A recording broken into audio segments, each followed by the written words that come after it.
di që ky është bërë tashmë sheshi I hallave. Unë doja të përmend që para 2 ore, ndërkohë që po DJ pylli sodës në Zvërnec, kryeministri doli përsëri në rrjetet e tij sociale. Po këtë herë nuk foli për pyllin e sodës që po DJ, por po fliste përsëri për korbat, flamingot që ishin këtu para kryeministrisë. Jo, tu ne nuk kemi korbat, jo. Korbat jeni ju, që jeni mbyllur brenda kryeministrisë.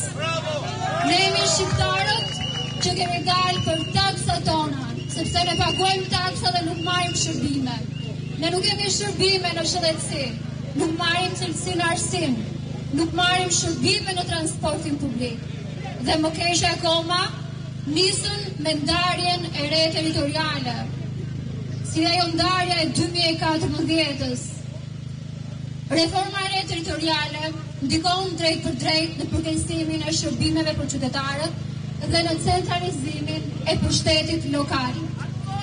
Zhdukja e bashkive të Konispolit dhe të Elvinës është një atentat ndaj historisë të vendit.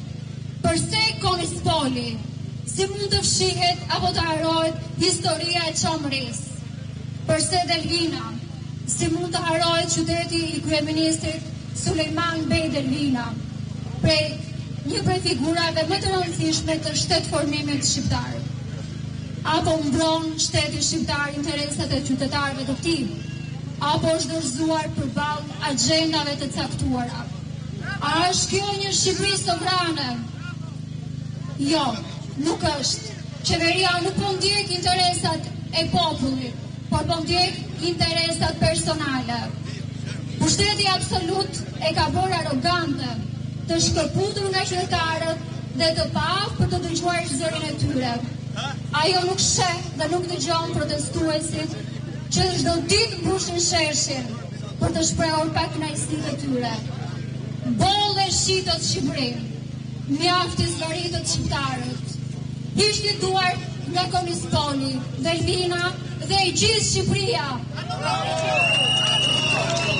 Historia, identiteti dhe kujtesa e Çomërisë nuk mund të fshihen por interesa politike.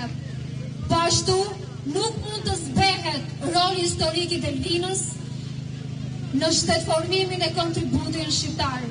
Populli ka të drejtë të kërkojë llogari nga qeveria dhe të mbrojë me mjetet paqësore dhe demokratike interesin kombëtar. Shqipëria u përket shqiptarëve. Faleminderit.